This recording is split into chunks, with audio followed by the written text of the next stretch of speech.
細胞卒業時般若波羅蜜多自称言語保育同細工薬者利子式部位空部位式式即税空即税式重装病死薬部尿税者利子税証拠総務証拠不服尿不増減税国中部式部創業式無限に利税式無式証拠未足無限界内し無意識外無無明薬無明人内し無老死薬無老死人無復讐滅度無知薬無得意無浄土公募第三弾阿弥陀羅蜜多母神無定下無定下無空無理祭天道無即行で完全勝物へ阿弥陀羅蜜多プラノブタ三脈三宝大高知阿弥陀羅蜜多税大二種税大名種税無領種税無And welcome, ladies and gentlemen, back to the Valley of the Judged. I am your one and only gaming monk, better known as Mildra, and with me, as always, is my good brother here in the temple, the man of 1,000 runes, the CEO of Zadari Enterprises, and the bane of my fucking existence, good brother Xanatrix. Zadar Enterprises would like to remind you that Tenma is not a clown car. If for those of you who don't understand, go look at Twitter. You will. I thought she was the whole circus. No, No, never mind. That's Ferrari. And the entirety of the Dallas Cowboys. Well, that's a given though, Monk. That's just a gimme there. 3 weeks in, and Cowboys fans are already on suicide watch.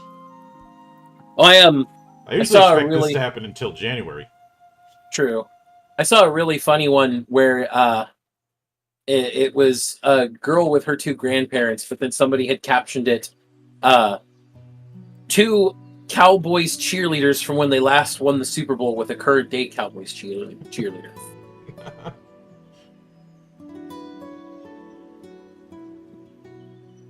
I'm pretty sure somebody's gonna make a meme of Byron still being a Cowboys fan.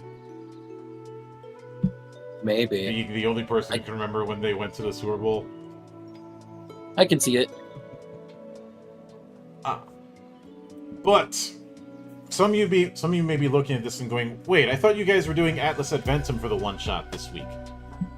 That was the initial plan, until I ended up coming to a terrible realization. Because as I was setting things up last night, I was looking to see, okay, what's the social medias that Zan can put up on the blurb when we do the show. And I come to find out that the Atlas Adventum Drive-Thru RPG page is gone. You hit the link and it just goes, your loot is in another cave, which means dead link. I tried digging around for the site of the designer. No dice. And Internet Archive was of no help to me. It was a whole lot of dead links. And I have a bit of a rule. If there is not a site that I can direct someone to, whether it be Drive-Thru RPG, whether it be Lulu or something like that, I will not showcase that particular work if there's no legitimate way to get it. Now, people have mirrored the PDFs and circulated them on the places if you know where to look. But that's going to be a given. And if I'm being honest, just using that is not enough. Because I'd want people to go out and find these games, and I'd want the people who make them to get the credit that they deserve from getting more eyes onto their work. And unfortunately, if I can't do that, or if it's a language barrier issue, like there was with, I think it was Novaterra a few months back, then I can't do it. So, I shit-canned Atlas Adventum. I may do it, if I feel like it, I may do it, a standard review of it, but don't count on it. It's Can't really recommend what can't be reached without digging deep. Yeah. Now, of course, if you know how to dig through the old lore, you'll be able to find it. But I feel like that's a redundant point to the goals of the temple. Which is why I didn't do it. Now, I know some might say, wait a minute, but you covered old games before, like when you did TSR month years ago. Yes. And all of those games are still within some measure of circulation. Or there's an equivalent alternative that I can point to. None of which applied with Atlas Adventum. So, I spun the wheel again. First time around, the wheel landed on Exiles, which was weird. I thought I took that off when we covered that a while ago. But instead, it landed on Echoes of the Broken. Which is good because I will always relish the opportunity to tackle games that are significantly inspired by video games. One, because there's a lot of good games that do that. Two, I get to piss off the Ivory Tower retirement home in doing so. Now, I will note that the creator of this particular game is one that is no stranger to the temple. That being Scribbles. Some of you may recall a few years back, I interviewed him covering his Digimon-inspired game Shatterkin. Well, to be more specific, it's heavily inspired by Digimon Tamers. And as a bit of an aside, I do think instead of trying to do a Omni Digimon game, I think more designers should pick one angle with Digimon and then focus on that, which we're kind of seeing. A couple months ago, I covered one that was more trying to emulate the Digimon World games rather than the whole franchise. Mm-hmm. I would like to see somebody do that with Frontier, but I realize that's going to be easier said than done in some aspects. Yeah. And if anyone does that with with some of the other seasons, you're gonna have your work cut out for you.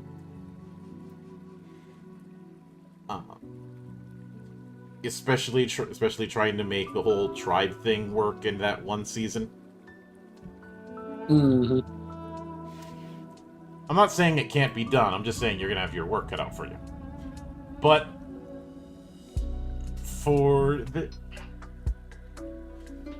and obviously, when it comes to doing that adaptation, I'm not expecting somebody to do every single form possible. That would be as ridiculous as asking us to put in every job that's ever appeared in Final Fantasy into FF Legend. Problem with doing that is, there's overlap. Yeah. I think I pointed it out in that one stream with that one idiot who was like mock casual audience, but I had clearly pointed out that the knight in the original FF is a proto-paladin. But when people think of knight in FF, that's not what they're going to end up thinking of. They're going to think of the characters who have the break abilities, your Steiners, your Orans, that kind of thing. Exactly. If somebody wants to do the paladin thing, well, they're going to pick paladin. But getting away from that for a bit, with Echoes of the Broken, some may look at this and go, wait, this is 147 pages. This is a one-shot? Much like Gubat Bunwa, which we covered previously, this is a case of deceptive size. There's the entire last third of the book is one we aren't even going to touch because it's world building and lore.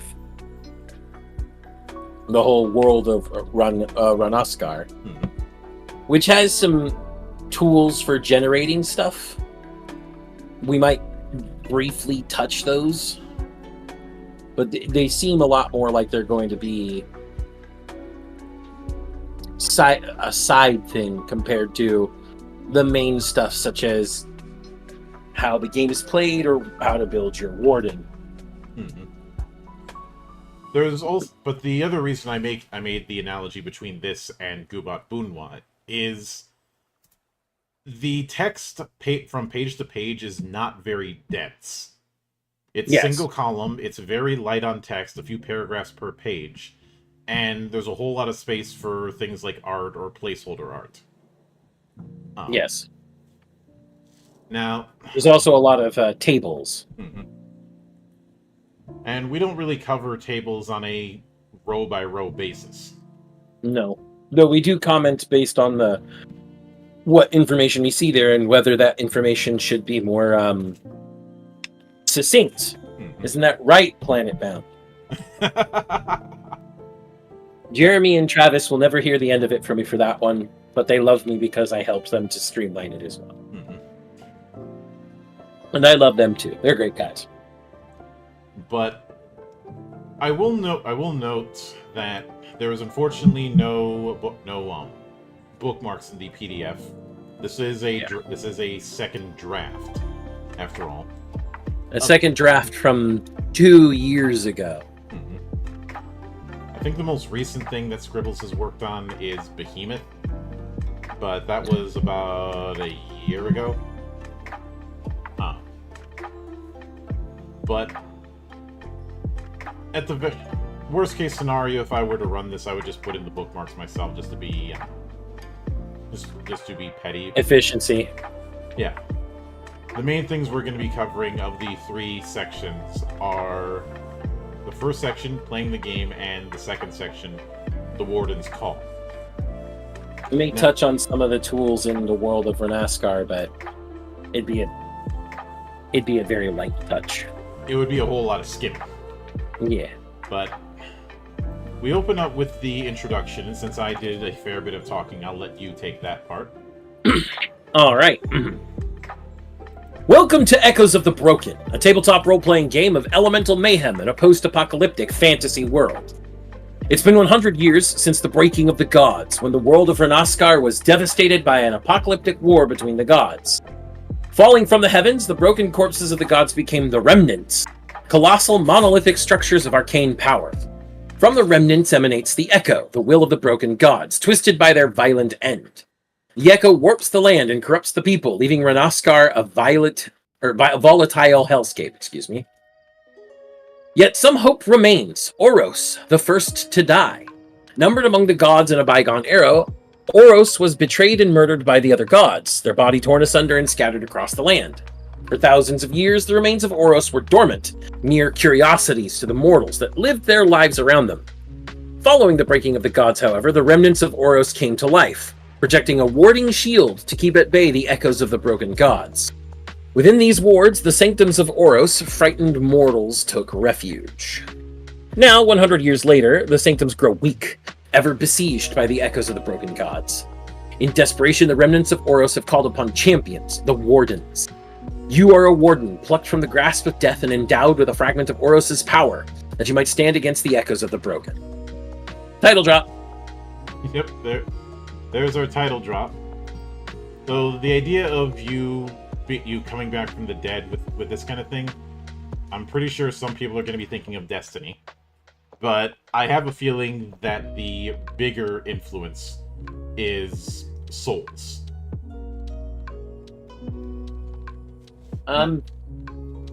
Maybe. Now, obviously there's some art that's in progress and some placeholder art, but the art direction we do have here is pretty damn good. I will say that. Yep. So then we start with our first section, playing the game. The first page is on the role-playing narrative. It is talking about the shared narrative concept. So this is in that shared narrative tradition, like a lot of narrativist games over the last I'd say the last 10, 15 years. Yep. Then we have the Wardens. The player characters in Echoes of the Broken are known are known to all wardens. I don't like the way that's worded. It's not worded correctly. It's not worded correctly. A correction should be are all known as wardens. Mm-hmm.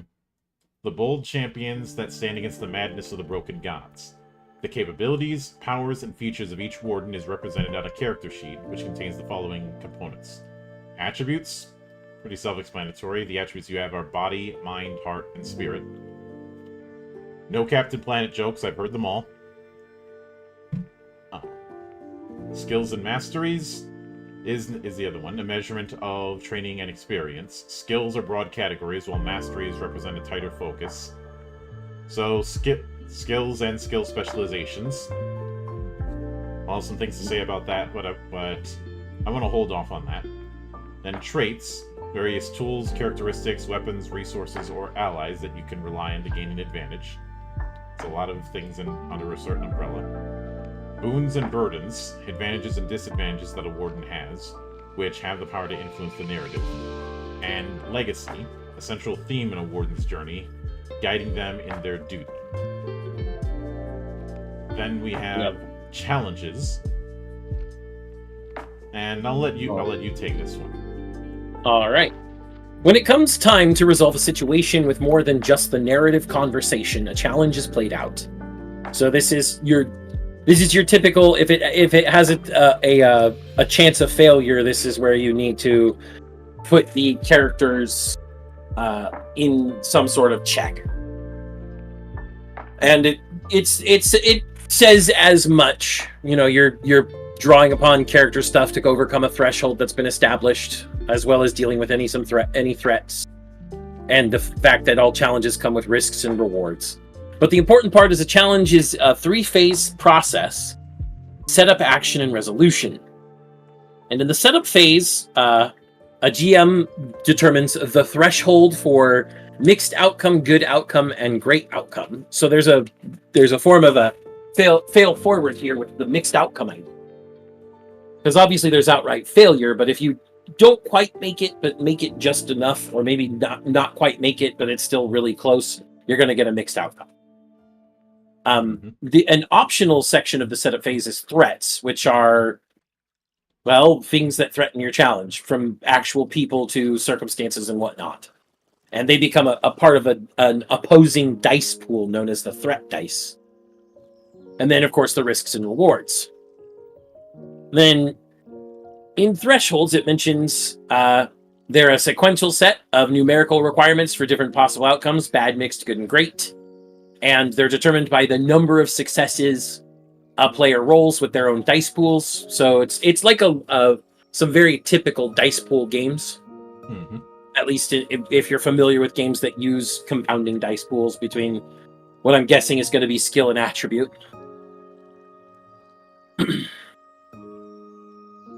And they give some examples of what the thresholds are at. But there's also a table that says Challenge Threshold Guide. Mm-hmm.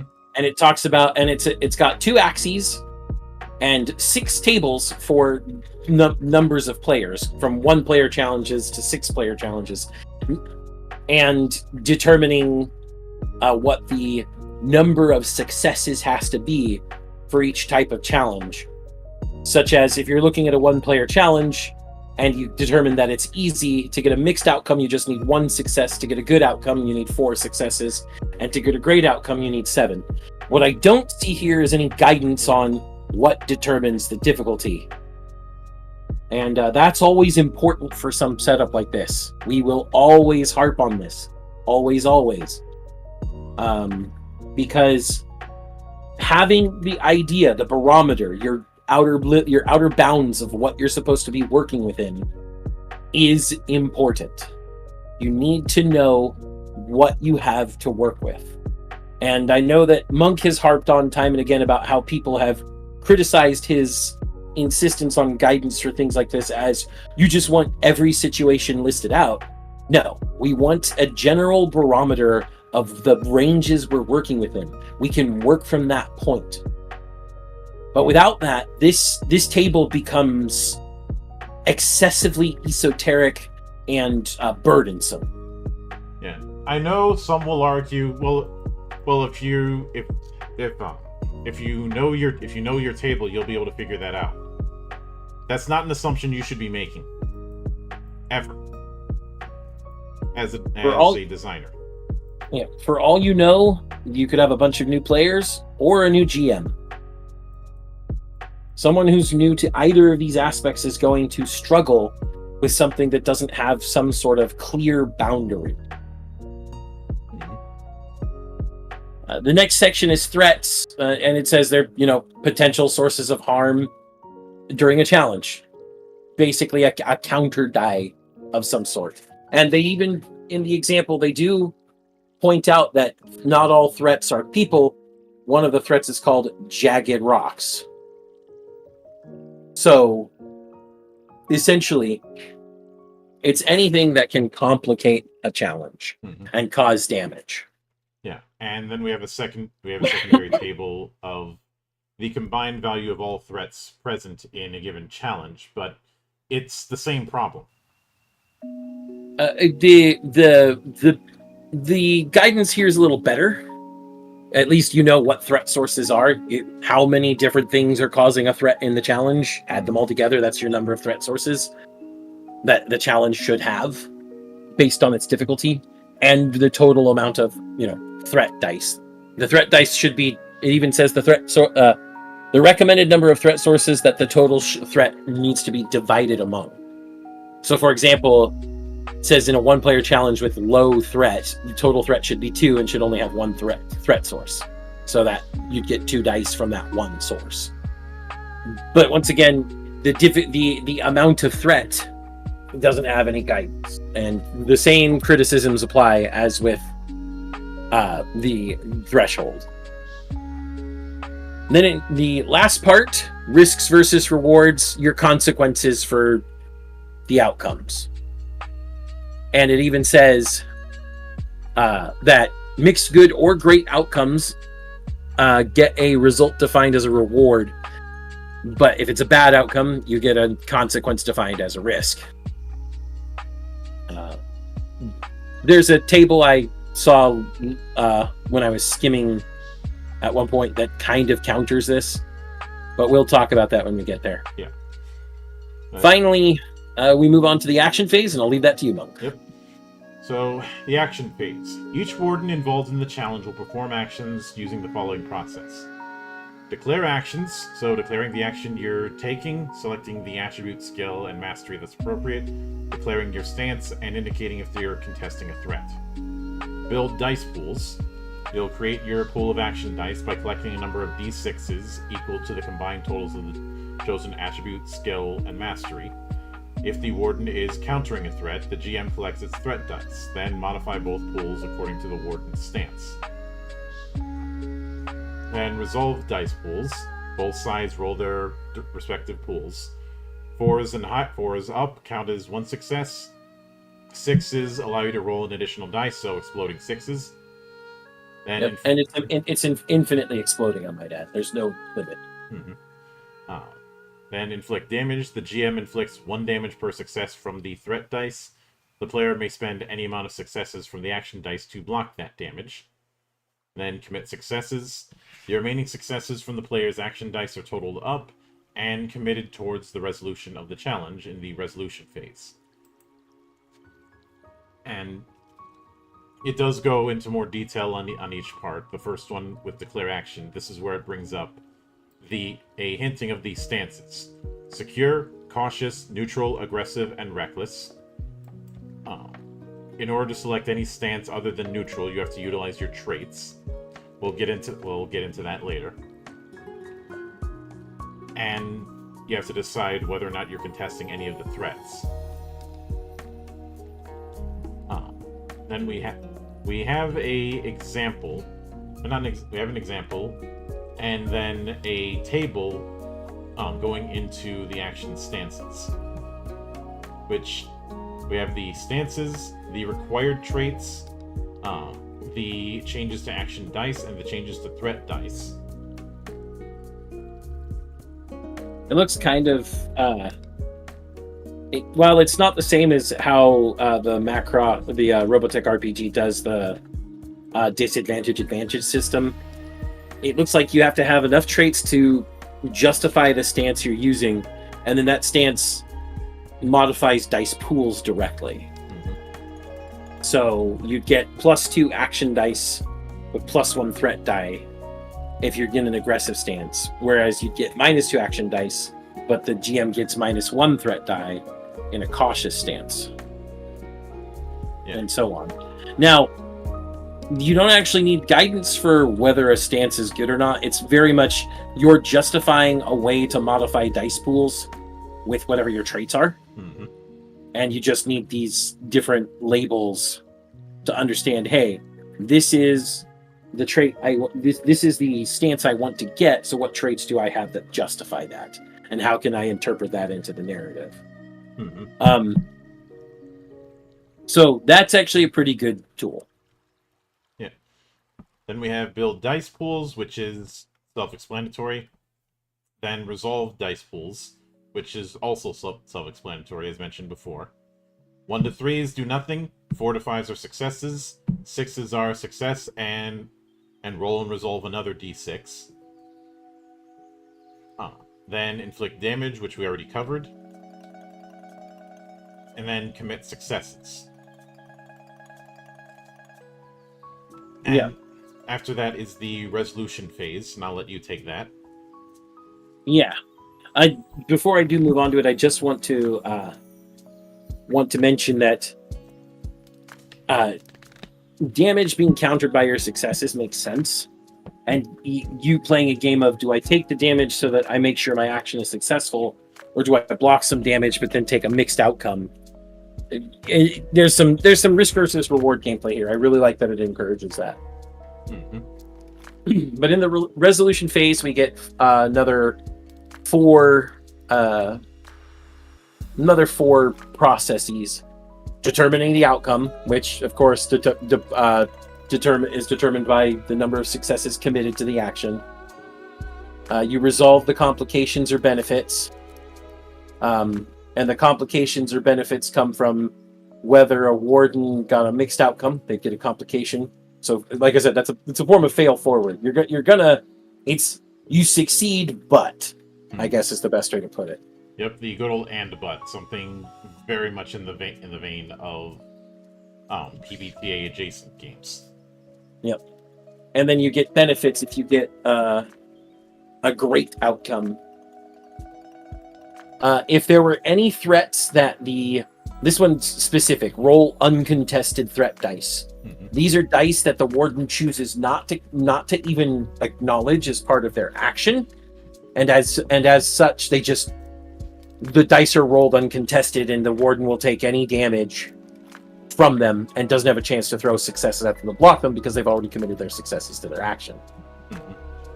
And then you resolve risks or rewards, which of course you get the risk for a bad outcome, but rewards come from mixed good or great outcomes. Yep.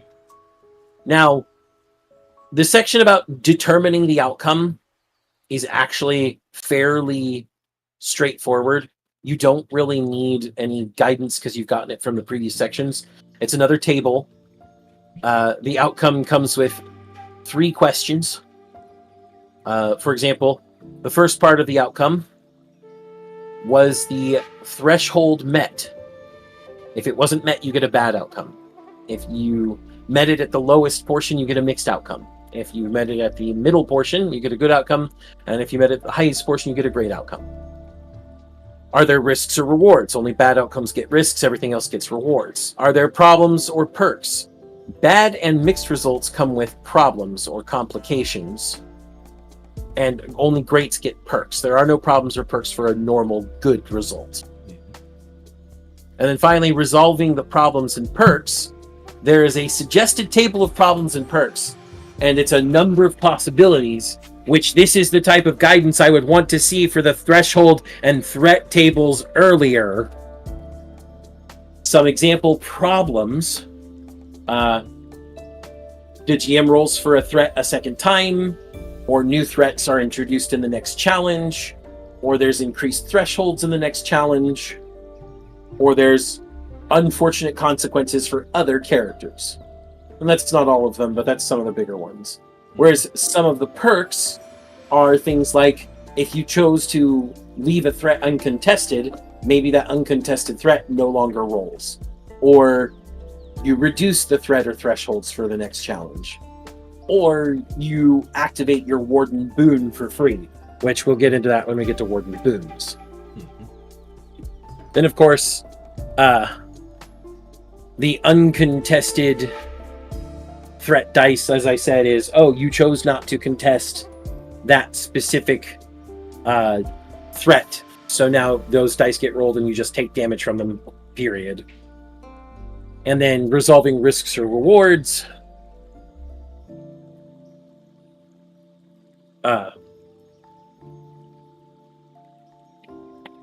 Which, that's just, did you succeed at your thing and are now doing something good?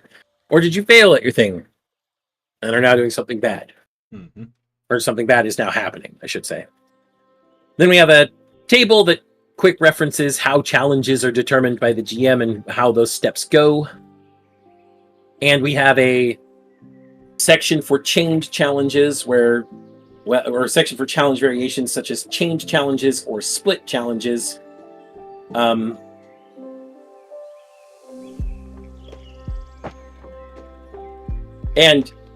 These are just different ways of resolving a challenge, such as a chain challenge being one challenge goes into the next. And thus the risks and rewards of previous challenges should have impacts on the next challenge in the chain. Whereas split challenges are challenges where multiple objectives might be necessary, and so each person committing to the challenge has to choose which portion of the challenge they're committing to. But it's fairly straightforward stuff. Yeah. With that, we get to wounds and healing, and I'll leave that to you, Monk. Yep. When damage is inflicted on a warden, it is applied to one of their wound tracks. Each warden has 4 wound tracks, which are capable of sustaining 8 points of damage. The GM selects a wound track for the damage to be applied to, including a brief description of the nature of the harm received. If damage is applied to a wound track that already has damage sustained, the GM or player could alter the description to fit the new damage that's been added, or they may keep it the same if it fits. Each wound track is further bracketed to represent varying degrees of damage. This will affect healing. At 1 to 4 damage, this is a light wound. At 5 to 7, it is a heavy wound. At 8 damage, it is a critical wound. When a wound track reaches 8 points of damage, it becomes a critical wound. Until healed, critical wounds can be activated as a burden. In addition, critical wounds are more difficult to heal. The GM and player should work together to finalize the description of the critical wound so that it affects them as a burden. So how it affects them as a burden will be clear. Jeez, English. When a warden receives their 4th critical wound as their last wound track is filled, they are eliminated. Elimination could mean that the warden has died, or it could be that they're so severely wounded they are forced into retirement. The harm may not even be physical harm. They could have succumbed to the echo and followed its relentless call. Then we have healing wounds. Wounds are not permanent. A warden may heal the damage they sustain by treating the wounds and spending XP. The amount of treatment and rest required, and the amount of XP that must be spent, depends on how severely wounded the warden is. It costs 1 XP to heal 2 damage when lightly wounded, 1 XP to heal 1 damage when heavily wounded, and 4 XP to heal 1 damage when critically wounded. When a critical wound is healed, it no longer counts as a burden. That makes sense. That makes sense, though I'm not entirely sure how I feel about experience being used to recover from wounds. I wonder if we'll see other ways to recover from wounds in the future. Maybe some of the echoes are healing, or maybe there's just a way to heal without spending that. Yeah. But with that, we move on to boons and burdens. Boons and burdens are major advantages and disadvantages, respectively, that your warden has, which are capable of influencing the narrative in significant ways for better or worse. Yep. In boons, they could come in the form of allies, relics, connections and resources, mystical powers. Becomes an iconic feature of their persona and an integral part of the story. Each warden begins play with 2 boons: their stolen echo and a special offering received during the Call of Oros. Throughout the journey, each warden can gain up to 3 more boons at significant milestones. Unlike other character features, boons may not be gained through experience. And activating a boon can be done by offering to pay 1 experience and explain how they alter the narrative. An edit button. It's a small edit button. Obviously, the GM can barter with them, but it's the player's final say on whether they accept the bartering, and they only pay the experience if the proposal is approved or if they accept an alternative. So you don't pay the experience to make the offer, you pay the experience to get the effect. That's very concrete here, and that's a good thing that they put into words. There are some sample boon effects, such as presenting a possible solution to a problem, or modifying a relationship with an NPC, or bypassing a minor obstacle. And they actually have examples of this spoken out as things you might say at the table, such as, the city guard is intimidated by the fiery display I've made with my stolen flame boon, and isn't going to bother us about our business anymore. This is good examples. Why don't we have this with the threshold and threat tables? Especially since that's going to be such a crucial part of the game. Yep. And then burdens are the flip side to this. It says that each warden begins play with 2 burdens: the echo madness associated with their stolen echo, and a vestige of their mortal life that persists into their new life as a burden. They can gain, or as a warden. Yes, excuse me. Warden, burden, same thing. I'm sorry. And of course, wardens can get 3 more burdens at significant milestones, and of course, critical wounds, as previously discussed, also function as burdens. And there are burdens that can be gained as wounds, which are not tied to any boon. Activating a burden is in reverse. The GM offers 1 experience and a complication, and then, but then the player can refuse burdens.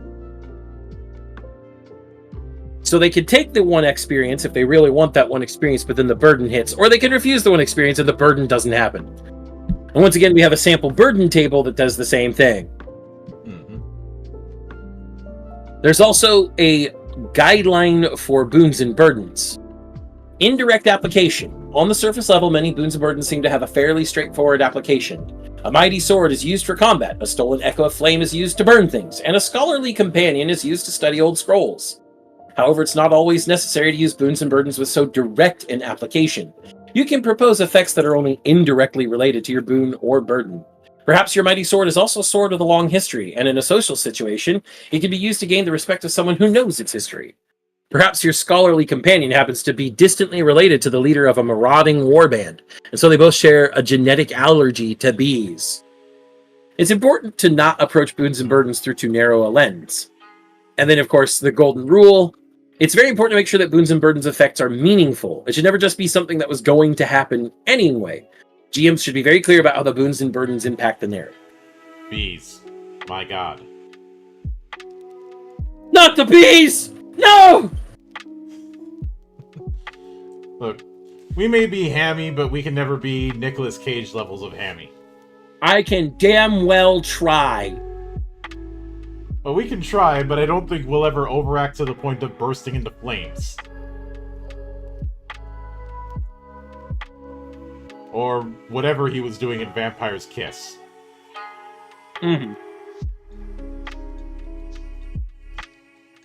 But I do like that there is this guideline here, because I see boons and burdens as a blank check mechanic. And with blank checks, you do have to establish where the line is. Absolutely. Because in theory, a boon or a burden could be anything. You know, Dragon, you rely on the D4s too much. Monk always talks about how he's subjected people to D4 firewalks before. What I haven't ever told Monk is that I enjoy those. They're like a foot massage. Yeah. The thing is, I'm not going to break out the D4 punishment to just anyone. Yeah. I know I've gained a reputation because of that gag, but anytime that I've pranked somebody, it has been with something that is very specific to them. I'm an artist. And also very specifically because of something they've done. Yes. Like something I noticed, you don't prank willy-nilly. People actually have to earn that shit. There's occasions where I'll do something just for the hell of it, like if it's April Fool's Day or something like that. But in terms of the elaborate stuff, it is because somebody did something to me. Yes, like April Fool's pranks are one thing. I'm talking about the pranks that are calculated. Mm-hmm. Your Rube Goldberg pranks. I guess Yeah. I could put them that way. Yeah. Remember, revenge is a dish best served cold. Where I live, it's cold half the damn year. And in his heart, it's always cold, so revenge is always served there. Mm-hmm. But let's see. Then we have a couple more bits of art. Even the what's referred to as placeholder art or sketch art, I actually think is pretty nice. There's a lot of personality to it. You can tell that they're trying for something cool, and the more complete art shows, how that something cool might actually manifest. So I like that they put them next to each other, both the sketch art and the complete art, because it lets you know, hey, this was going to be something cool, and this is possibly something that could be cool as well. I really appreciate that sort of completeness to it. Bookending. Mm-hmm. But with that said, the next bit is The longest the Warden's bit. Call. Now, the Warden's Call is basically character creation and is divided into 3 parts. Your mortal life, or 5 questions that define the mortal life you lived before becoming a Warden. The Call of Oros, 8 questions that define the cryptic vision you experienced upon your death, calling them to return to life as a Warden. And Reborn a Warden. 7 steps to build a functional character out of your answers from your mortal life and the Call of Oros. And so first we have your mortal life, and the questions are going to be as follows, or the steps are going to be as follows. Determine your lineage and receive your inheritance. Obviously, lineage is the game's equivalent of race. Determine your region in proximity to the remnants and gain an adversary. Determine the extent of your conversion by an echo and develop an affinity. Determine your upbringing and determine your cause of death and your last moments. So Remember, this is only a second draft, so... Mm-hmm. So with lineage and inheritance, you pick your lineage, and then you pick one of the 3 options as a inheritance, and these are descriptors. Because it's answering the question, what lineage do you descend? Yeah. The second part, region and adversary, works in a similar way. You're picking you're answering the question, throughout the majority of your mortal life, how distant was the nearest remnant? So, in the case of looming nearby, it was within the remnant sphere of influence, and the land around it suffused with the echo. And that determines one of the 3 adversaries you can pick from.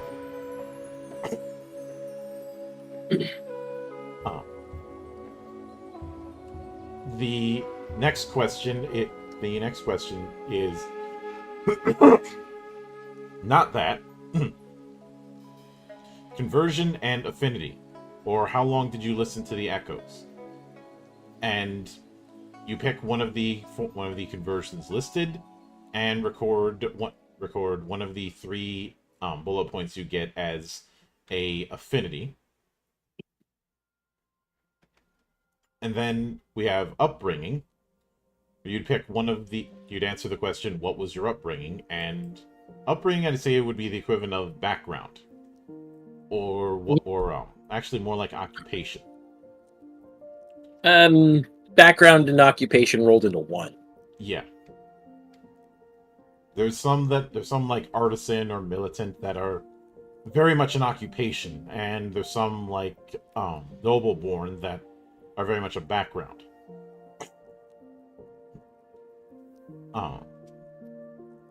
Then you have death and last moments, which is answering the question, how did you die? Once again, you pick one of the causes of death and then pick one of the last moments. In each of these cases, the latter thing is what you're going to be listing. Yeah. However, I would go ahead. However, in the example, it talks about picking the cult of Aza. I do, with upbringing, I do wish there were a few further bullet points like there are for the other questions. Yeah, I do too. I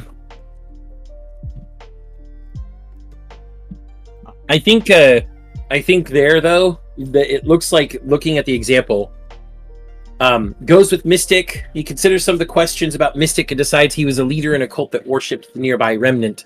And I'm guessing this the cult of Aza part is something he made up. Yeah. Which I appreciate, but again, guidance. Yeah, there's questions associated with each of the upbringings. Mm-hmm. Like in Mystic, it says, what was the focus of your faith or magic? Was it related to the broken gods or some other power? Yeah. So I would like to point out, back in Lineage, there is no human option.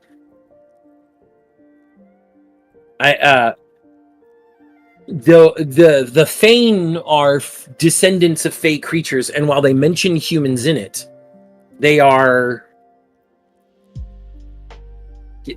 definitely not human, because they're descendant of the mystic Fey creatures. Then you have the Gruul, which are descended from trolls, the Skarl, which are descended from beast people, and the Zin, descended from homunculi made to be servants to the gods. So we do That's have pretty that cool. Post-human approach, kind of like the Frag universe. Yeah. Like, it mentions humans under the Fane, but it's very clear that the Fane themselves are not human. Mm-hmm. They are descended from some conglomeration of all the Fey races along with humans into its own thing. Yep. But continuing on with death. After picking the cause of death, then you pick one of the last moments. Yeah. And then we have a bit of an interlude going, your mortal life has ended, but your true journey is just beginning. Heed the call of Oros. And the Call of Oros is the second step of character creation. Mm-hmm. It starts it starts with an overview showing, looks like about 8 steps. Yes. The first scion pulls you from darkness and gives you a gift. The second scion tends to your wounds and equip you with armaments. The third scion eats at your table and introduces a companion. The fourth scion places a crown on your head and hands you the deed to an estate. A remnant towers before you and you steal its echo. The Will of Oros gives you the Warden's mandate. You see your destiny and understand the Warden's station. Knowing your mandate and station, you comprehend your legacy. So, the Scion's first gift, or the first Scion's gift, is the person who pulls you out from the dark. And each one is a different flavor. I guess you could see them as the spiritual guide that is in the hero's journey. The spiritual guide and the gift they give you seems to be something tangible. Mm-hmm. Like, it's a tangible object. Every one of them I see is some sort of tangible object. But it's not necessarily a tangible object that would just be purpose built for your character. It's going to be something more narratively. An example, the Inquisitor Scion can give you a cowl of fine silk, embroidered with holy icons of Oros, and shimmering with energy. Now, that sounds like it could be armor, but it could be anything else. It's a cowl. Or the Architect gives you a curious puzzle box, engraved faces in a variety of expressions. We have such sights to show you, Monk. But they give you a gift that seems to be a narrative tie for the character, and I'm sure we'll learn more about the gifts later. Then the second set of Scions give you your armament, your actual weapon. And so each of these is some sort of hero associated with Oros, or some sort of archetypal representation of something. Because these names are very much the Zealot, the Inquisitor, the Tactician, the Vizier, the Consort, the Apothecary, the Lord, the Usurper. And that's just some examples from the first two Scion sections. If this ever gets an update, something I wouldn't mind seeing, if it ends up happening, is a tarot deck based on these Scions. That'd be really fucking cool. But with the second Scion, you are definitely receiving something that is a weapon. All of them are weapons. Gauntlets, bows, blades, spears, axes, whips. Hey, there's something for Ulm. And they're all described in various ways too. I really like looking at the whip. A long whip fixed with crystal teeth to rip and tear. It sometimes moves as though alive. So these are not just, oh, you have a sword now. The sword has something a little special to it. This whip has something a little special to it. These armaments are coming from Scions of a god, so hopefully they have a little something special to them, right? Which is something I've always encouraged. I have been very critical of games that give you like the. I know I use this as a running gag, but it keeps applying. The +1 longsword. When you look at the boon items in mythology, in fantasy novels, or anything in between, it is never just a +1 longsword. There is always some special quality to it, in one form or another. Absolutely.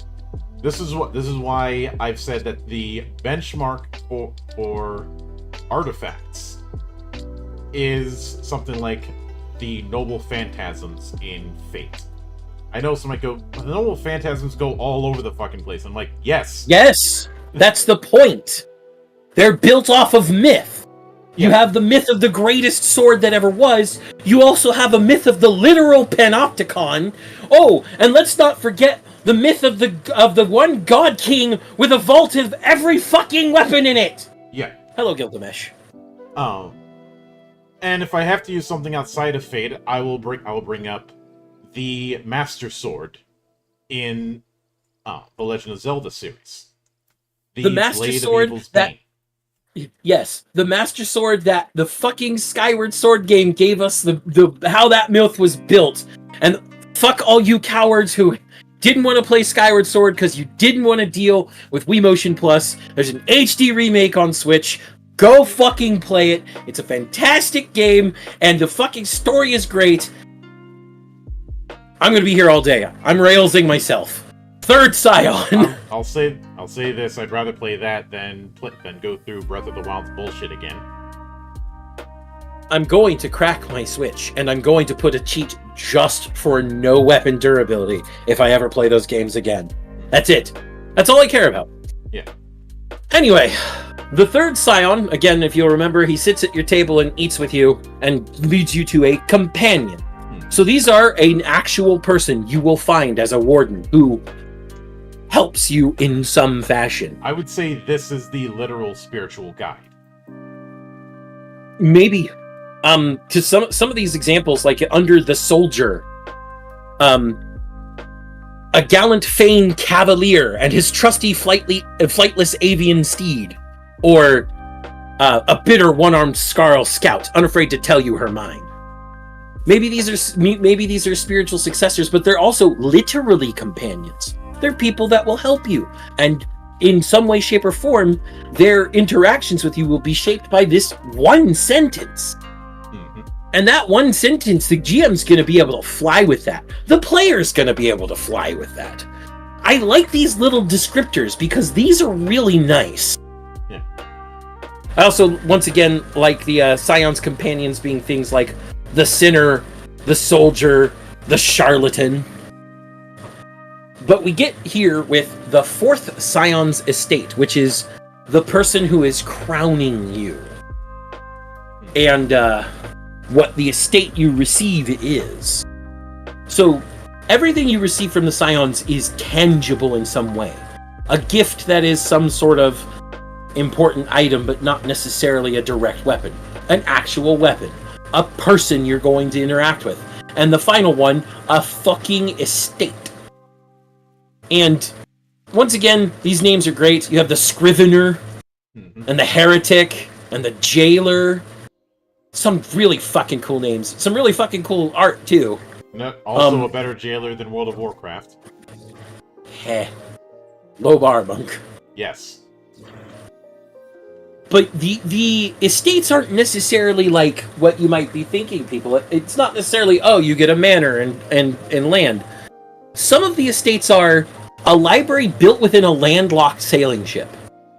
Just a library. Or a room filled with aged mirrors. Or my favorite, and one that has concept art, an eldritch portal of dubious reliability. I love that. I'm not going through that. I've seen Stargate. Indeed. Zan, you're not black enough for that. You know what? Doesn't matter. I don't have to be black enough to invoke Teal'c. He's so badass he transcends race. But after all, Christopher Judge played a white man. Literally. Fair. But, yeah.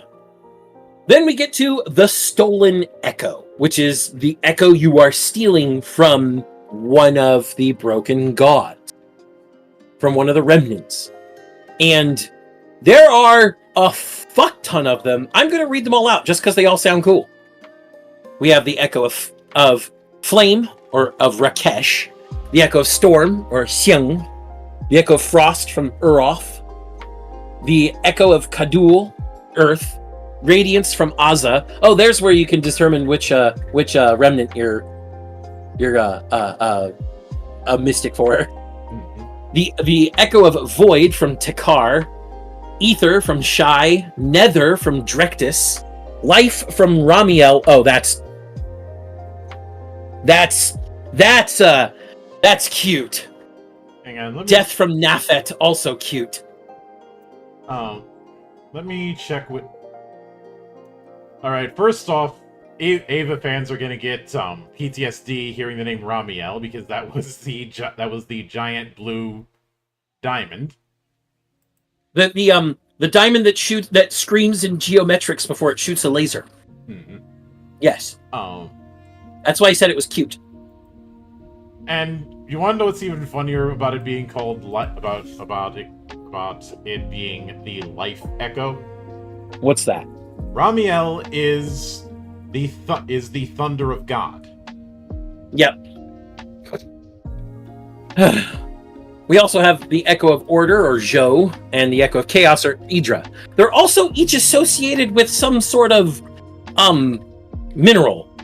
Flame is obsidian, Storm is cobalt, Frost is garnet, Earth is amethyst, Radiance is amber, Void is pearl, Ether is glass, Nether is copper, Life is jade, Death is silver, Order is marble, and Chaos is iron. You know, part of me wants to throw this over into Sanderson's worlds.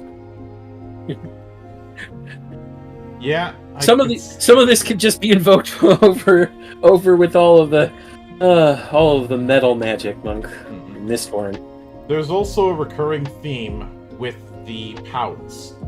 One of the powers is evocation, one of them is summon and command, and one of them is infusion. Yep. And And that theme goes further. Evocation is actually controlling whatever that echo element is. Summoning is some sort of being associated with the element. I mean, the first ones just literally call them elementals. And then the last one is some sort of esoteric infusion. It's not necessarily, oh, you're infusing somebody with flames. You're infusing them with ferocity and strength. Oh, you're not literally infusing someone with the essence of the void. You're infusing them with an enhanced capacity for deception. Which means, regardless of what you pick, you have a variety of options on how to approach a situation using your powers. Although, I would like to point out that life and death are probably the most busted when it comes to infusion. Infuse living creatures with blood threads, which give the warden the ability to command plants or animals, though the more sentient the being, the more difficult to command. Or infuse the dead with bone threads, which give the warden the ability to command the dead as shambling undead monstrosities. Necromance, if you want to, we can bring your friends to life, but your friends aren't dead, and if they're not dead, then they're no friends of mine. Yep. I really like the Stolen Echo stuff. This is really cool. You get 3 powers straight out the door with whatever echo you've stolen, and it does really cool shit no matter which echo you take. Yes. It's all viable. I could build a character out of any of these and be happy. With that, we get to the Warden's Mandate, and there are 4. And the mandates are fairly simple. Destroy the broken gods. Contain the broken gods. Protect from the broken gods. Or restore the broken gods. That's another rules that it can add drama. Yeah. And the big thing here is like it's 4 choices. You may not think that's much, but that's going to inform how your character approaches the entire fucking world. Because if they're there to say protect others from the broken gods, fighting the remnants themselves is not going to be the biggest issue. The remnants, instead, they're going to be like, okay, people need help. We need to somehow bolster up the fucking sanctums. And if a remnant comes a knocking, that's when we stab it in the shins. And then the number 7 is the Warden's Station, which is their standing with the mortal realms. So how they interact with mortals at this point. Whether you stand independent from the mortal realms, so you don't think your destiny is with mortality anymore. Whether you see yourself as serving the mortal realms. Whether you see yourself as a ruler of the mortal realm. Or whether you see yourself as a god over the mortal realms. And this actually, again, this is going to determine how you interact with the rest of the world. You could see yourself as protecting from the broken gods, but also see yourself as the god of the mortal realm. And basically your viewpoint would be like, I'm not going to fucking fight the remnants because I'm more interested in protecting what's mine. Because that's what you'll see. But because of that, you get this really cool table matrix that takes your mandate and your station and gives you your legacy theme. I'm going to read every one of these, Monk. Because they're all really cool.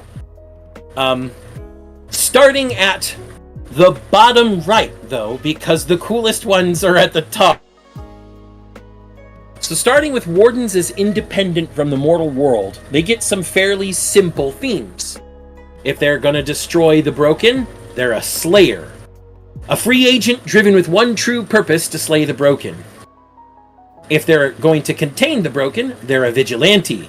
A free agent taking justice into your own hands and hunting down the servants of the broken. If they're protecting from the broken and independent, they're a sentinel. Keeping watch on the broken and fighting back their forces at all costs. And if they're trying to restore the broken, they're working to find a way to cure the madness that has taken the broken gods. Next, we move up to wardens as servants, and you will see just how different these themes get. So if you're a warden as servant who is a slayer, you are an ardent avenger.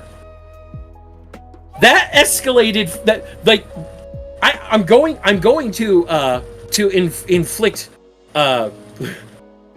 Anchorman memes on you all. That escalated quickly. I mean, that really got out of hand. So, as an ardent avenger, you live to serve the mortal realms, and you will be the hand of their vengeance in destroying the broken. If you're a servant and containing, you're a zealous champion. You live to serve the mortal realms, and so you'll fight on the front lines in the war against the broken. If you're a servant who protects, devoted paladin, you will give all that you have to protect people from the broken, the mortal realms from the broken. And if you're a servant who heals, you see the truth and that the broken must be restored. It only goes higher from here. We're already going to push past 11, and we don't know where this is going to stop.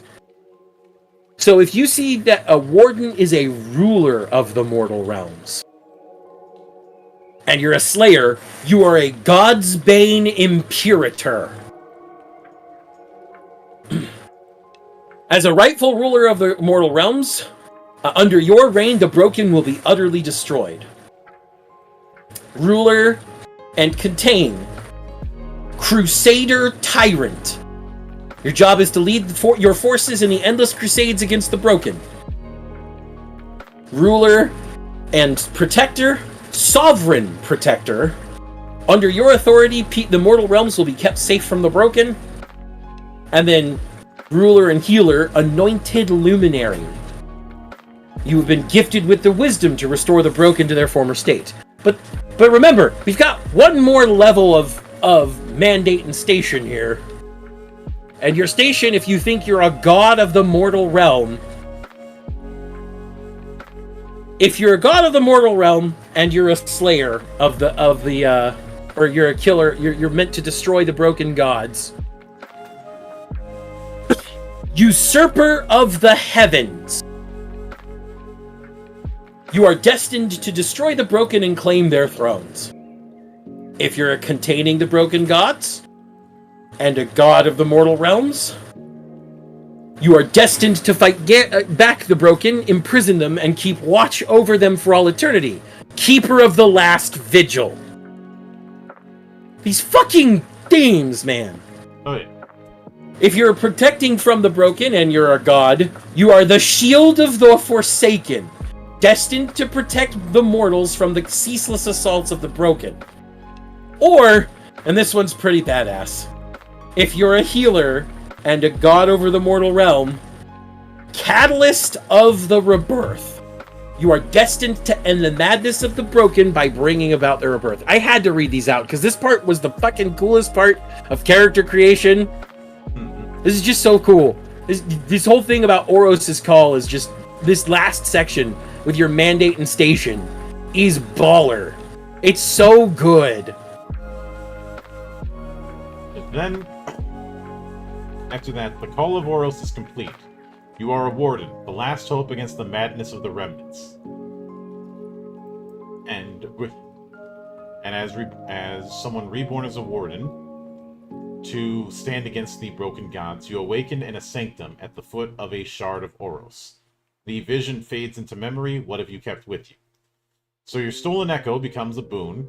You get echo madness as a burden.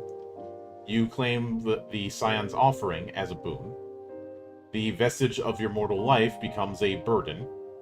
You get your new form, assigning attribute points, as well as assigning skill and mastery points, then taking account and assigning traits, and then getting your legacy theme and writing out your legacy statement. Well, you have your legacy theme from the Call of Oros, but you're writing out your legacy statement after contemplating. Yep. So, as mentioned, the stolen echo grants you a echo focus, and this echo focus can take the form of evocation, summoning, infusion. Actually, just those three ones. Those are the three ones we talked about with the stolen echo. Yep. But this is it. This is which one you're focusing on. Yeah. Then Echo Madness, which, the more I go into this, the more I'm thinking less of Souls and more of Exalted, and Echo Madness reminds me of the Great Curse. I mean, you're stealing the echo of a god as a mortal monk.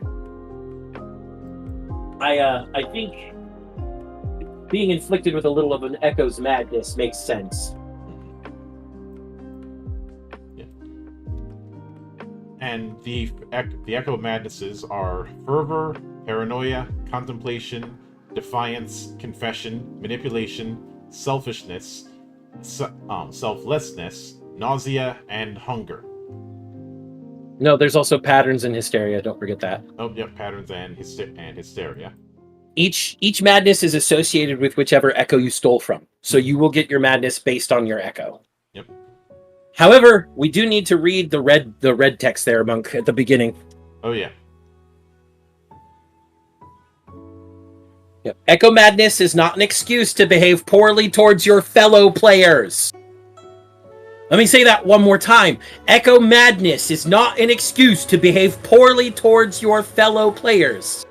If the behaviors associated with Echo Madness are creating an inhospitable or toxic gaming environment for any player, they need to be dialed back. If you have to, pause the game, talk about it, employ anything necessary to ensure that everyone can have a safe and enjoyable gaming experience.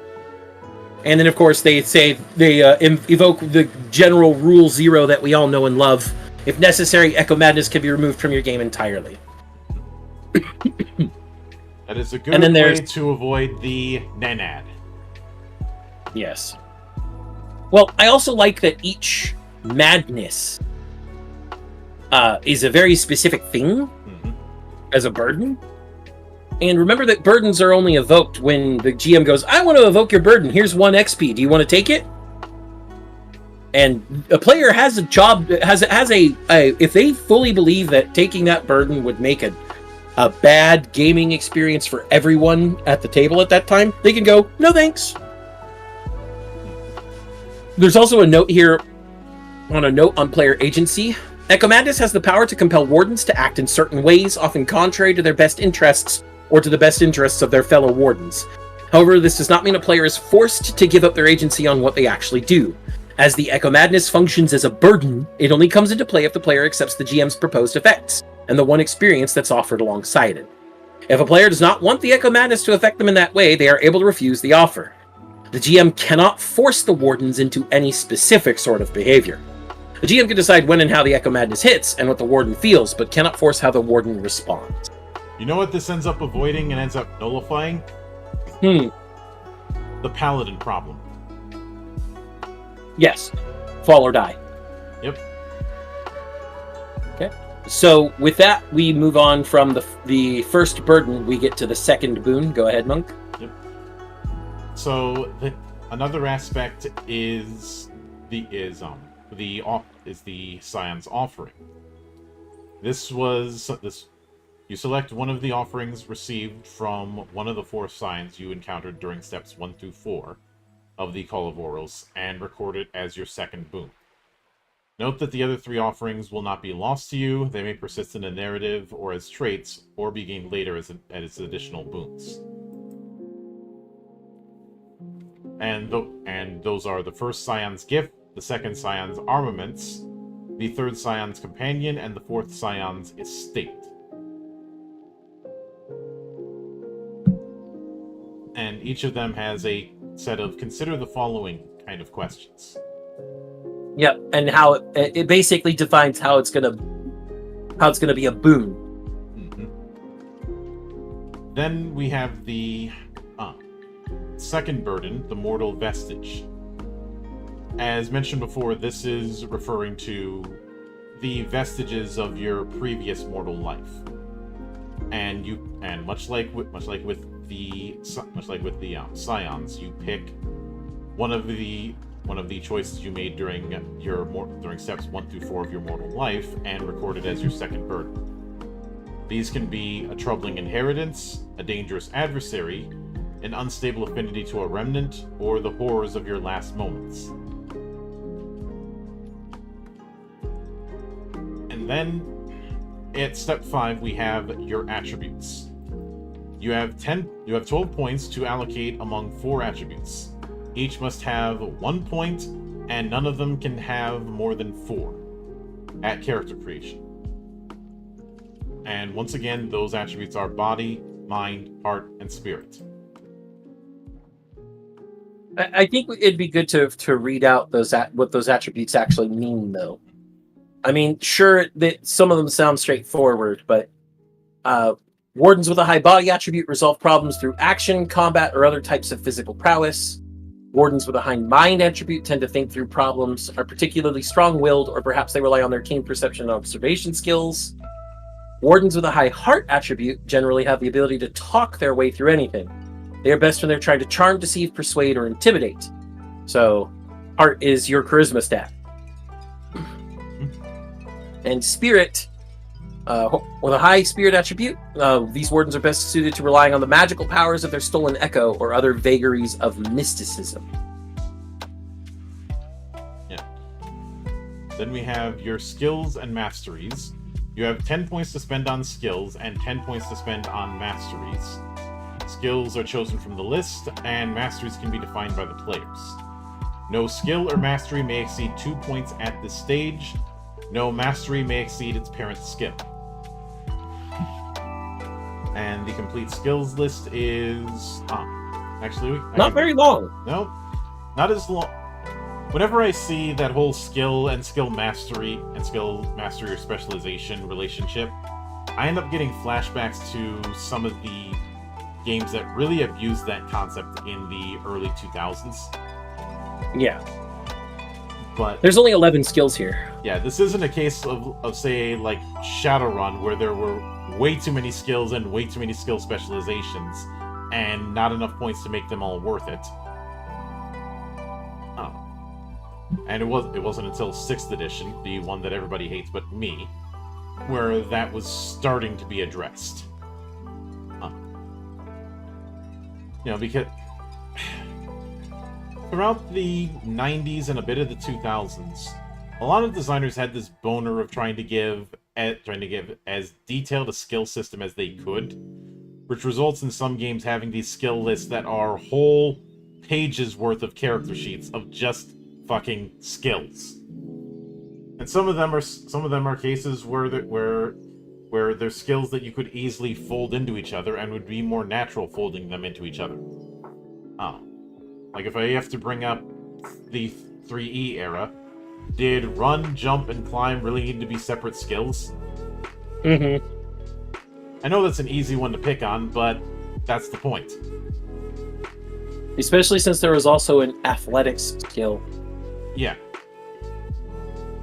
Whereas nowadays, those kind of things are folded into athletics or acrobatics. I think a further case is why the hell was use rope its own damn skill? And, well, that's to tie people up. I don't know. Somebody might enjoy that.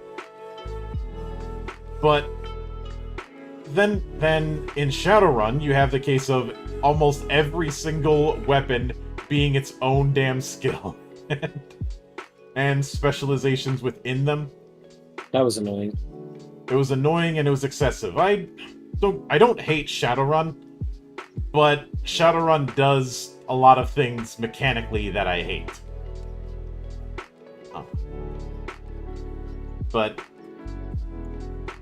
I do like that there is an aside about incorporating Stolen Echo into skills. There's no set skill for wielding the powers of your Stolen Echo. Instead, training in those powers is represented as mastery spread across a variety of skills. Do you use your Stolen Flame evocation powers on the battlefield? Perhaps Perception Fireballs or Dexterity Fiery Dance might suffice. Do you use your Stolen Void infusion powers to empower your ability to lie? Try Deception, Void Infused Lying, or Diplomacy, Enhanced Rhetoric. And now one of the issues that can happen when you have this whole, oh, you've got this amount of points, spend it how you like, is a bit of analysis paralysis, but that's addressed with the skill packages.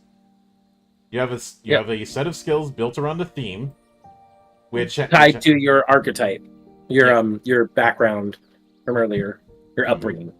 And each of them has some suggested masteries, since masteries is another blank check. Yep.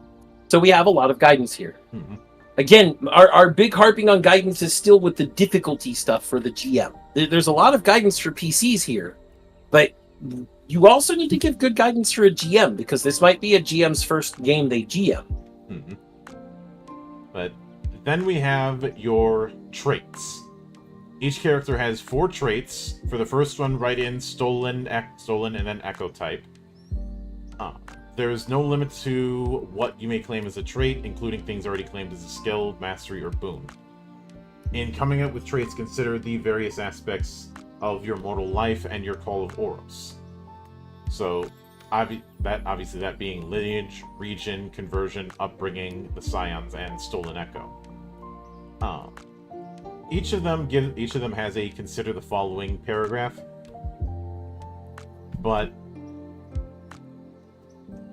I think a set of actual examples of traits instead of a consider might have had a better effect. Might have. There is some examples within them, like within lineage. Mm-hmm. Like there is that with lineage, but with all the other ones, not as much.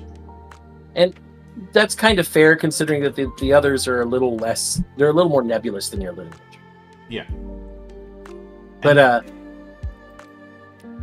then the final step is your legacy statement, which instead is written in the first person. Your legacy statement is a short sentence or two that establishes what your legacy theme means to you. Multiple wardens may end up with the same legacy theme, but your legacy statement is entirely unique to you. You may consider it your personal mission statement. This is see Table X sample legacy statements, which we do have for each of the legacy themes. I'm going to read them all then. And I'm going to start from the bottom and go up like I did last time. All right.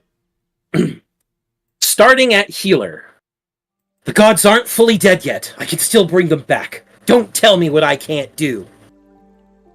The sentinel. I'm watching, ever watching. The threat of the echo will not slip past me. Not again. The vigilante. No one else has what it takes to keep the echo at bay. I can seal them away, and anyone who tries to help will just be getting in the way. The Slayer. Look, I'll just go finish the broken gods myself, okay? The Faithful Prophet. The remnants are not the enemy. I have seen the truth. I shall labor tirelessly to show the people that their gods need not remain broken. The Devoted Paladin. These people cannot protect themselves against so great a foe. I will be their shield against the remnants. The Zealous Champion. Someone has to be the first to strike back against the remnants. Why were we wardens given such power if not for this? The Ardent Avenger. I am on a sacred mission, a mission of vengeance. I will avenge the souls of the faithful who were lost the moment they succumbed to the siren song of the echo. The Anointed Luminary. The people have dwelt in chaos since the breaking of the gods, but the time for madness has ended. Under my reign, we will restore balance and mend what was broken. The Sovereign Protector. I can keep them safe. I know I can. All who swear fealty to me will receive my protection. The Crusader Tyrant. I was once small and weak, but now I have power. I will prove that I am stronger now than even the remnants and their vile servants. The God's Bane Imperator. The Age of Gods has ended. I will finish what began in the breaking of the gods, and on their corpses I will forge an empire. The Catalyst of the Rebirth. I believe that they can be cured, certainly, but not by mortal means. To mend the wounds of a god, I must become one. The Shield of the Forsaken. The mortal realms need new gods. Gods who understand compassion and are willing to protect those who cannot protect themselves. The Keeper of the Last Vigil. If the broken gods are to be imprisoned forever, it will take new gods to stand watch over their prison. I am prepared to fulfill that role. And the Usurper of the Heavens. The remnants took everything from me, so I will take everything from them, including their broken heavens!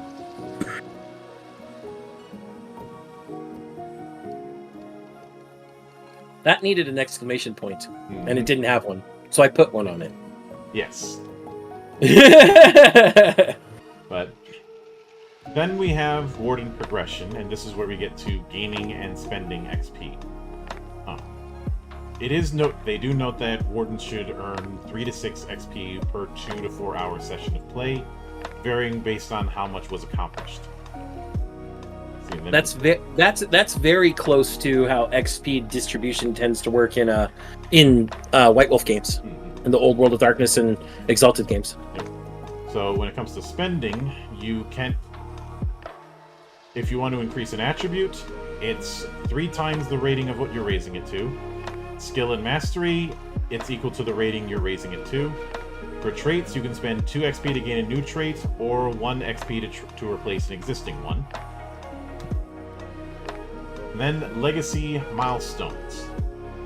The Warden's journey is guided by their legacy theme and legacy statement. While not every adventure will directly move them towards fulfilling their legacy, there will be important milestones met along the way. Moments where immense challenges are faced, hard choices are made, and the Warden's destiny is one step closer. At these milestones, the Wardens will gain powerful new tools, allies, or powers, where the obstacles that stand before them become even more daunting, represented by new boons and new burdens. At some point during each chapter of the Warden's adventures, typically spanning 6 to 12 sessions of play, they will reach 2 significant legacy milestones. At one milestone, they'll receive a new boon, at the other milestone, a new burden. The nature of these milestones, and the nature of the boons and burdens received, is open. While the GM may make the call on what constitutes such a milestone, and what makes a suitable boon or burden, the players should be able to provide their input. I like this in concept, but I really think there needed to be an example box below this. Yeah, I mean, we have an example of what boons and burdens can be like, but a few more wouldn't hurt. And that ends the character creation portion with the last interlude here. You are now prepared. The broken gods will soon suffer the judgment of Oros. And we have another few sets of cool art, and then, of course, as we said, the world of Renaskar comes next. It's not something we're going to touch on in a big way. There is a table for rolling for a remnant, which determines the name, the echo, the vessel, the high icon, and the low icon. As well as a table for sanctum generation. Yep. And how strong the shields and such, and how big they are, and what their traditions are like, etc. Yeah. Let's see. Then there's a thing about generating a group of faithful servants of the remnants or of the remnants for the Wardens to encounter, which has lineage, conversion level, and behavioral corruption traits, as well as physical corruption traits, the echo trait location, the vessel trait location, and the societal structure. Then we have the harbingers, which are going to be bigger than the standard mortal servant. Also, I do like that this particular fluff section is written like you're reading somebody's journals about it. Yes. And then we have Harbinger Generation, going into how intelligent it is, the monster archetype, And each one of those monstrous archetypes has another table for traits. The monstrous archetypes are Lumbering Behemoth, Slithering Serpent, Terror of the Skies, Predator in the Depths, Lurking Hunter, Monstrous Flora, Unbound Construct, Overgrown Giant, and Aberration, which is a mix. Which you pick two from the above entries. Yep. There's also much more to generate their lairs and such, and their behaviors and weaknesses. Yeah. As well as universal traits, echo manifestations, behavior, and weakness. Yeah. And then there are Crusaders, which seem to be hinted at as fallen wardens. I'll read it out like this narrator here, who was called, I guess, Dead Stalker in his little introduction. Yes, I believe was his name. Yeah, introducing the narrator. They call me Deadwalker, is what he says. There is a terrible, grave mistake that many like you make. You think that the power of Oros will fully shield you from the echoes of the remnants. You think that because you are resistant to it, because you are able to absorb it and forge it into a weapon against the remnants, that you are incorruptible. Sadly, this is not true. Even the Wardens of Oros can fall. No, it is not common, yet it is a threat. Those who bear the shards of Oros but fall to the echoes of the remnants are known as Crusaders. They are truly dangerous foes. The powers they possessed as a warden remain, but are magnified as they are imbued with more power from the remnant that has enslaved them. They become champions of the remnants, spearheading the offensive against those who take shelter in the sanctums of Oros. How does this happen, you ask? How does a stalwart bearer of Oros' power fall so far? If only there were a simple answer. I can tell you this much. The power that Oros imbues in the Warden is such that they cannot be forced into submission by the Echo, as other mortals can. No, there must come a point in any who become a Crusader that they willingly lower their guard and embrace the siren song of the Remnant. What could cause a Warden to do so? I daren't ask. All I could do is give you a dire warning. Vigilance. Never cease in your vigilance as you fight against the Remnants. The echo resounds endlessly.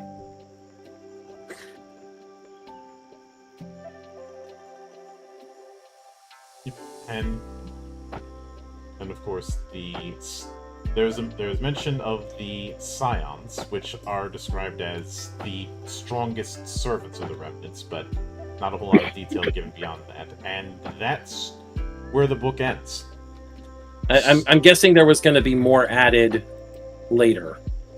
I have a feeling that Scions are meant to be the dragon. Absolutely, the dragon of a remnant. So with that said, I think this is as good a time as any for us to get into how we feel about Echoes of the Broken.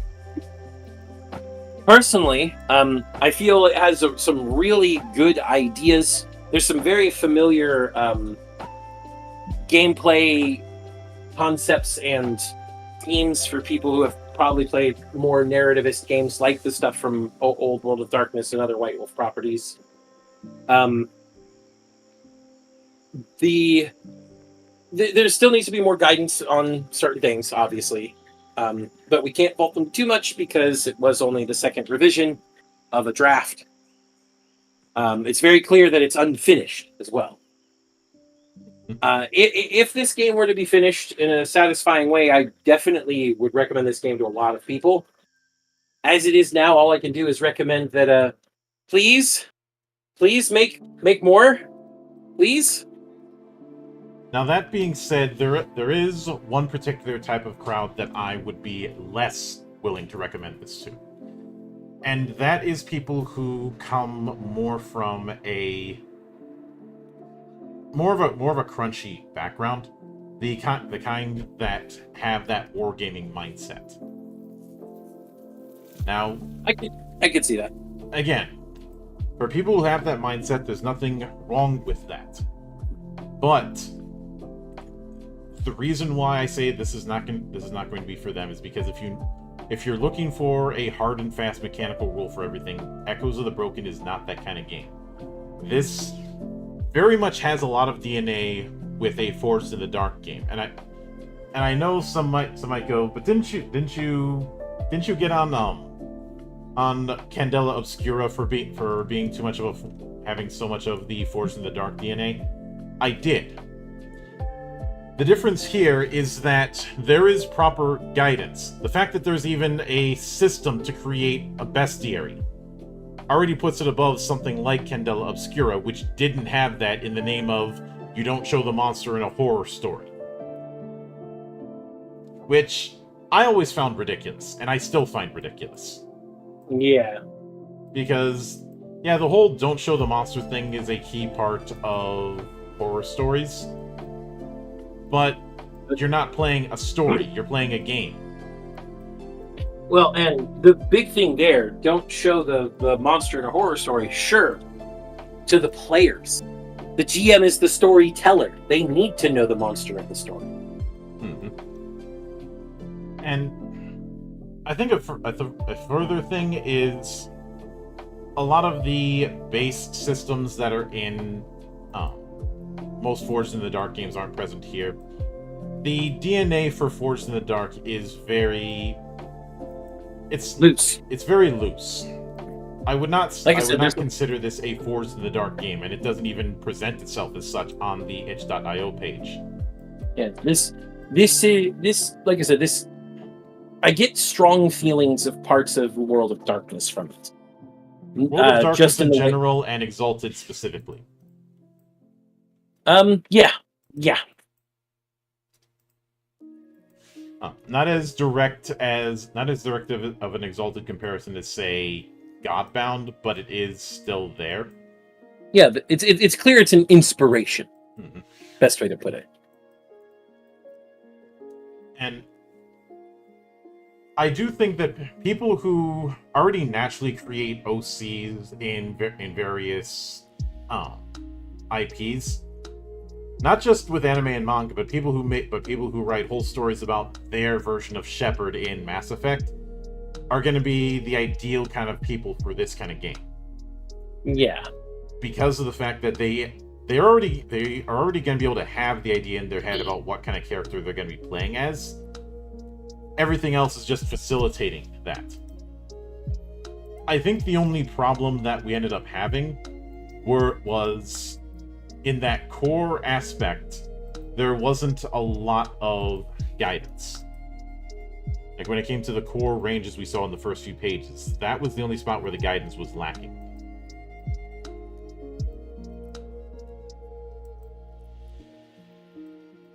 Everywhere else, it meets the guidance expectation and in some cases exceeds it. Mm-hmm. But with that in mind, if I was to put this on my grading scale, I would say Echoes of the Broken gets a recommended. The ideas that it's presenting are very, very strong. The guidance issue that we had early on, and some of the navigation issues, and the fact that the higher end threats don't necessarily have proper entries yet, is the only thing that keeps me from putting this on strongly recommended.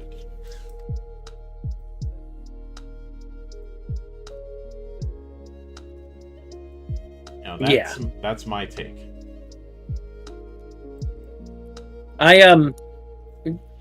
There's enough here that I want to see this project finish. I don't know how feasible that is, all things considered.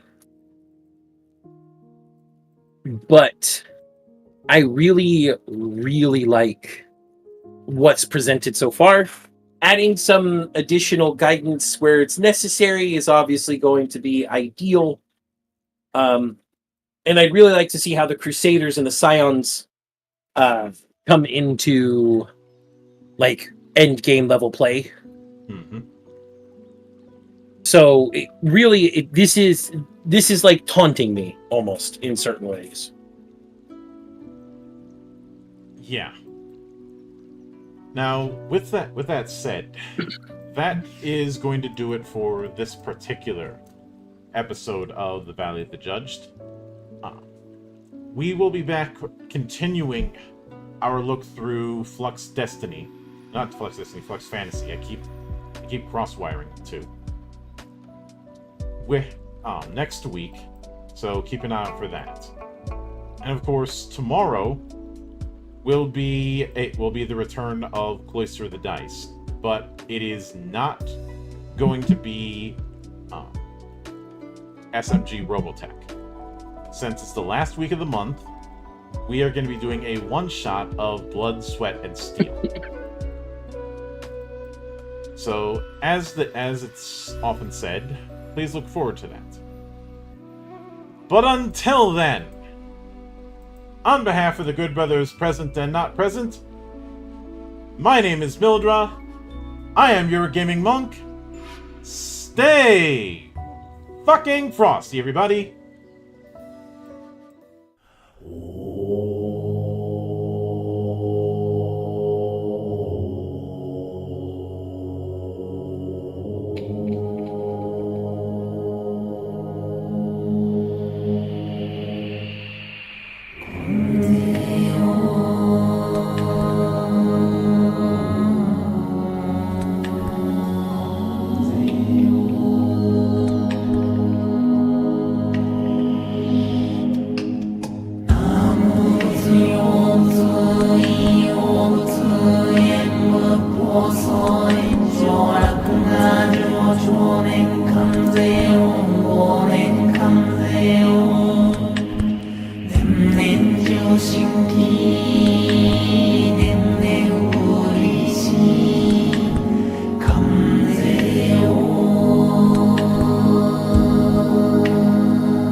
Come